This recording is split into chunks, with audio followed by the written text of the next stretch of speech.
नमस्कार, आप देख रहे हैं भारत समय नेटवर्क और आपके साथ मैं हूं निर्मला राव। राजस्थान के जयपुर में विद्याधर नगर स्टेडियम में आयोजित राम कथा के समापन अवसर पर पहुंचे बागेश्वर धाम के पंडित धीरेन्द्र कृष्ण शास्त्री अपने बेबाक और विवादित बयानों के चलते एक बार फिर से चर्चा में आ चुके हैं। इस दौरान उन्होंने हिंदू एकता महाकुंभ में मुस्लिमों की एंट्री और पाकिस्तान भारत क्रिकेट जैसे कई संवेदनशील मुद्दों पर खुलकर अपनी राय रखी।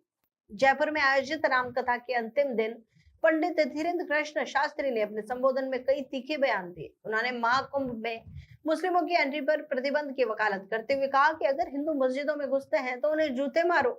अगर मक्का मदीना में हिंदुओं को जाने की अनुमति नहीं है तो हमारे पवित्र स्थलों पर भी उनका क्या काम है।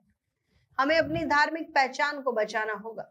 उन्होंने इस बयान के द्वारा फिर से एक नए विवाद को जन्म दे दिया है। कुंभ में मुस्लिमों की एंट्री को लेकर उन्होंने दो टूक शब्दों में अपनी प्रतिक्रिया देते हुए कहा, मेरे अंगने में तुम्हारा क्या काम है।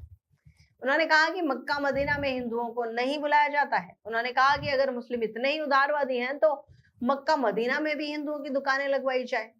कई भारतीय गरीब हैं लेकिन मजारों के सामने हिंदुओं की दुकानें नहीं लगती। उन्होंने कहा कि जिन्हें उस जगह की पवित्रता का ज्ञान नहीं है वहां जाकर मूत्र कांड और थूक कांड करेंगे। पंडित धीरेन्द्र शास्त्री ने हिंदू जनसंख्या की गिरावट पर भी चिंता जताते हुए कहा कि पिछले कुछ दशकों में हिंदुओं की जनसंख्या 80% से घटकर 72% आ गई है, जबकि मुस्लिम जनसंख्या 6% से बढ़कर 22% हो गई है। उन्होंने इसे हिंदू समाज के लिए चेतावनी बताया है। इसके साथ ही उन्होंने कहा कि जो लोग राष्ट्रगान का सम्मान नहीं करते और गजवाए हिंद की बात करते हैं उन्हें इस देश में पनाह नहीं मिलनी चाहिए। पंडित धीरेन्द्र शास्त्री ने भारत पाकिस्तान मैच के मुद्दे पर भी बीसीसीआई के पाकिस्तान में नहीं खेले जाने के फैसले का समर्थन किया है।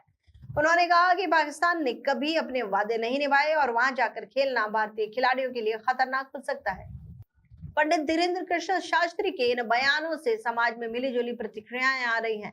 जहां उनके समर्थक इसे हिंदू समाज के लिए जागरूकता मान रहे हैं, वहीं उनके विरोधी भी इसे सामाजिक सौहार्द के खिलाफ बता रहे हैं। पंडित धीरेन्द्र कृष्ण शास्त्री का ये बयान न केवल धार्मिक बल्कि राजनीतिक और सामाजिक बहस का भी विषय बन गया है। क्या ये हिंदू समाज को एकजुट करने का प्रयास है या फिर धार्मिक तनाव को बढ़ावा देने का एक प्रयास? इस विषय पर आपका क्या कहना है?